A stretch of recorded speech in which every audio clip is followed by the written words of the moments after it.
You know, there are so many interesting things to see and do here in Central Florida without ever going anywhere near a theme park. There's a lot of interesting history, there's some great stories, and there's some weird stuff too. So come on, let's take a trip around Central Florida's neighborhoods. Let's take a road trip.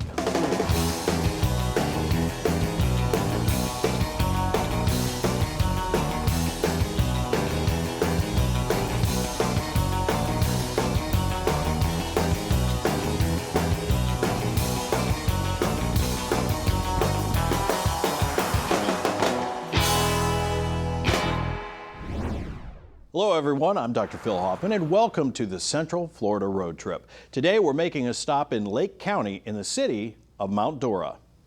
The quaint community is just off Highway 441, nestled along the banks of Lake Dora, and has the nickname of the Festival City. Mount Dora has been around for over 140 years and was settled by a man on a hunting trip. In the 1850s, it was, pretty much a no man's land. But after the Civil War, David Simpson works his way down to Sanford with his family. And when he's in Sanford, somebody says, hey, if you want to go hunting, let's go hunting. So they get on this wagon and they roll about 20 miles outside of Sanford. And he comes over this ridge and he sees Lake Dora, 4,500 acre Lake Dora. And he thinks, hey, maybe that's where I want to be. In 1880, Ross Tremaine became the first postmaster, and the community was named Royaloo, supposedly named after his three children, Roy, Ella, and Lou. Legend also claims that Lake Dora was named after one of its first settlers, Dora Drawdy, but history says that both those claims are just folklore. Only 3 years later, the community name was changed to Mount Dora. Early settlers built houses here. They figured they needed a name. And someone said, well, look at the bluff over there.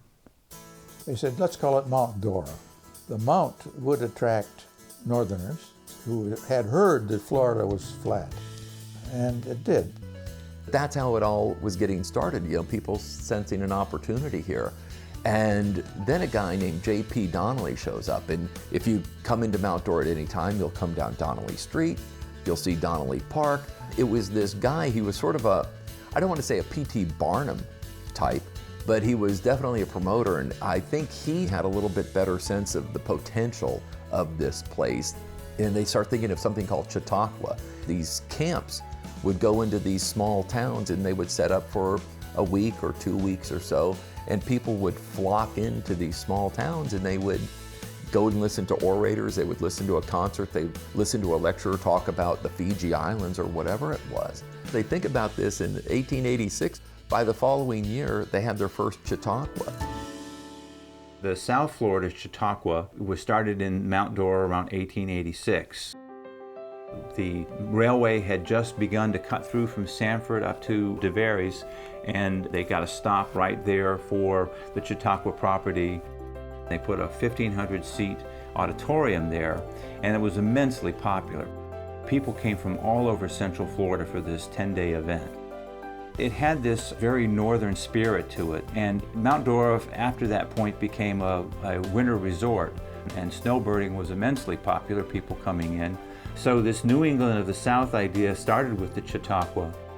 So you could just see how things were starting to progress, and people were coming here from outside of the area, people were coming down from up north, and it's like, this is good, this has a lot of potential, and you can still see the ripples of that today. In the 1880s, it is so lightly populated that it takes 9 months before the county issues its first marriage license. There's just nobody there. And here's the amazing part. The first marriage license is issued to Walt Disney's parents, who begin their married life in Lake County. The founding fathers of Mount Dora realized that if their town was going to grow, they needed a place for visitors to stay. So the city partnered with some Civil War veterans to open the city's first hotel. The inn was founded in 1883. The community was so small when the inn was established, and the original guests that would arrive here for the first couple of years came either via buggy or a lake steamer. The inn was originally named the Alexander House, then renamed the Lake House in 1893, and finally, in 1903, given its current name, the Lakeside Inn. The inn has always been sort of the center of activity and the hub of activity for Mount Dora. It's currently the oldest continuously operated hotel in the state of Florida. It never stopped operating. It's been through the First World War, it's been through the Great Depression, it's been through the Second World War, the Korean, everything that you throw at generations of the country, of the world, the hotel has survived all of that. Our most famous guests were President Calvin Coolidge and his wife Grace Coolidge. They came here right after he left the presidency and stayed here at the inn for about a month. He enjoyed fishing, so he did a good amount of fishing, and they did a lot of events, as it were, sort of in the central Florida area. Everything from helping to dedicate the Bach Tower to, just meeting with various groups and things of that sort. So it was an active time. They had a tree planting over by the community building, which was built in 1929, and they wanted to dedicate it. So Grace Coolidge, Calvin Coolidge's wife, is going to go there. And again, it's sort of like Mayberry. They had like a Boy Scout play some fanfare on his bugle. The head of the Ladies Garden Club is there, sort of a matronly woman. Well, she has truly proven herself to be a master of the shovel and of planting, as she has planted herself into the hearts of all Mount Dorans. You sort of picture Aunt Bee giving that speech. But Grace Coolidge was a good sport about it, and everybody was really jazzed. It's just one of those quirky little things. The Lakeside Inn is over 130 years old and still stands as a major part of Mount Dora's story.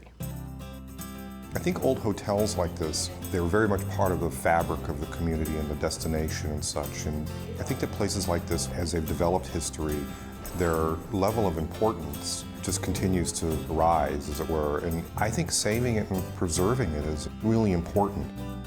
There's certainly a lot of historic things that you can go and see and experience, old jails, old this, old, go through museums and things. But when you come to a facility such as Lakeside Inn, and you realize you can still check in, you can still have meals here, you can still walk the grounds, you can still be part of it, you can be part of the history. It's a gem, there's no question. Mount Dora's growth continued through the late 1800s and early 1900s. Ironically, it was Florida's inland cities and not the beachside cities that prospered the most. What people don't realize is that the beach was not a huge attraction in the late 1800s.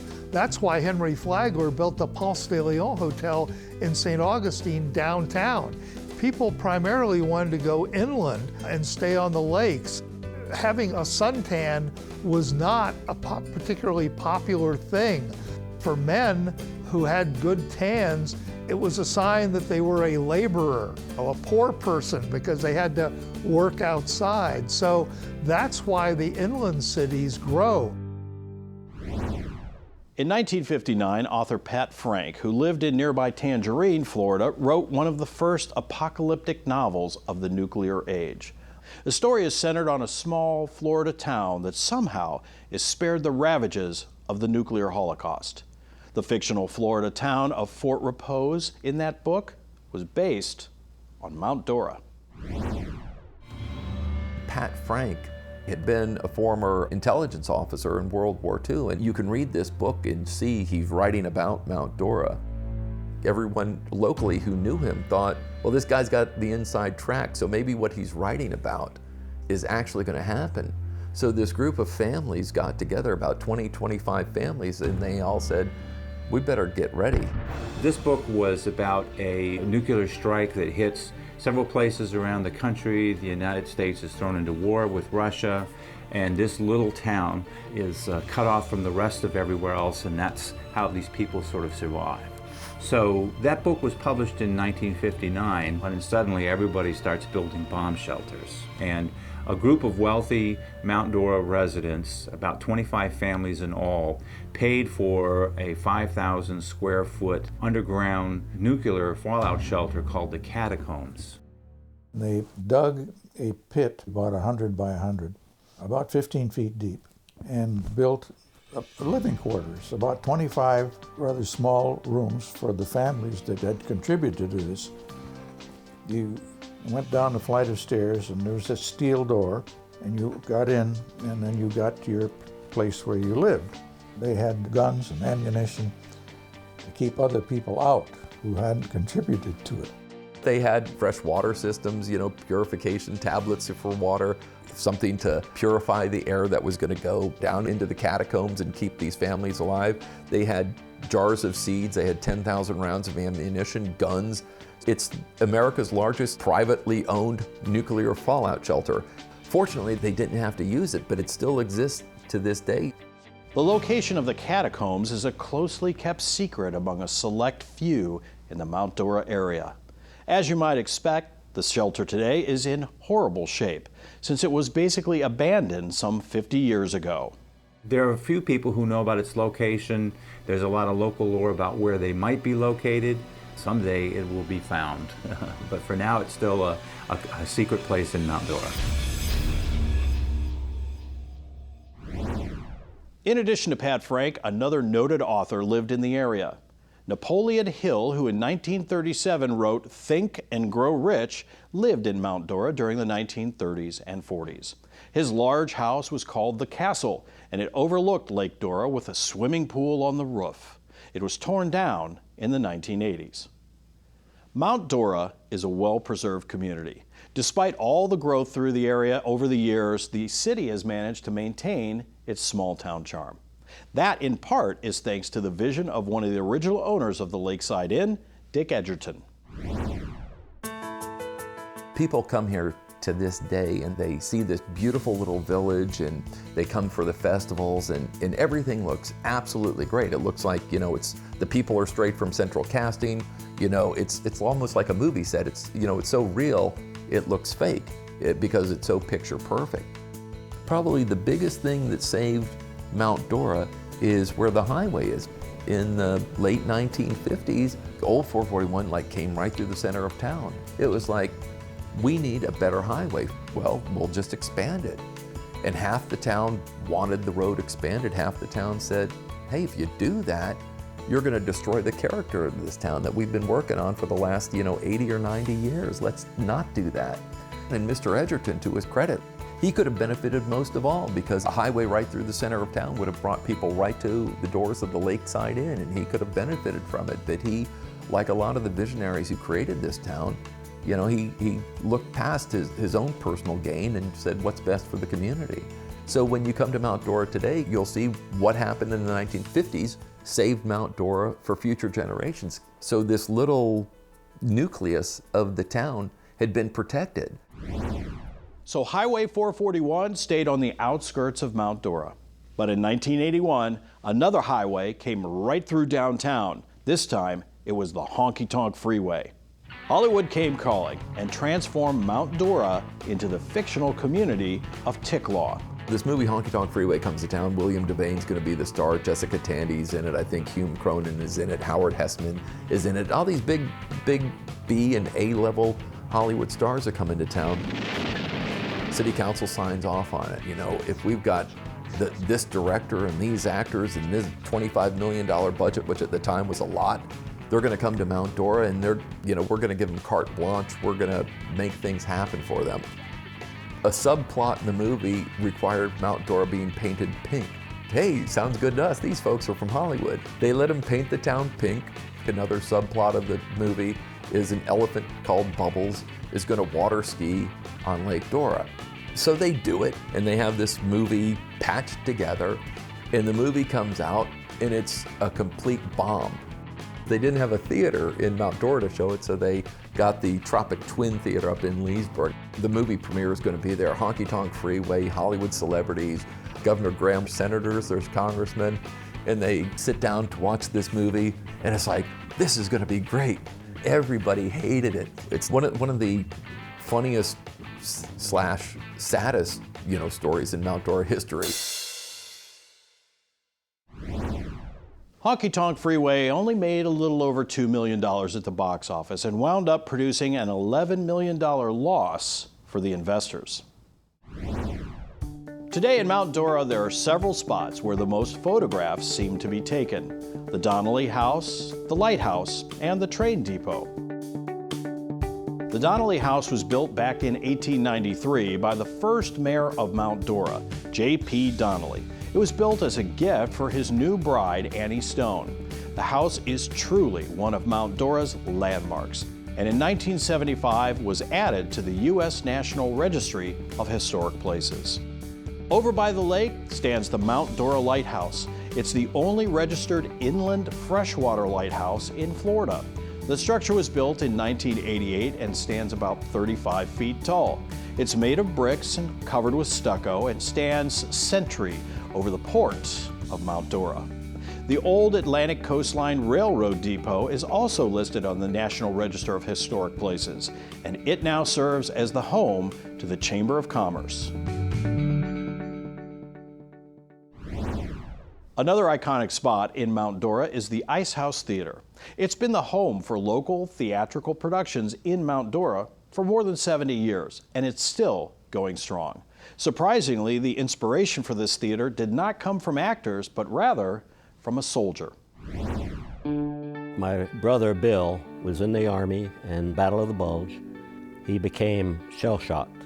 Part of his recovery was touring with a theater group, but he came back and he told my father Mount Dora needed a little theater. That was back in '47 when we first started talking about it.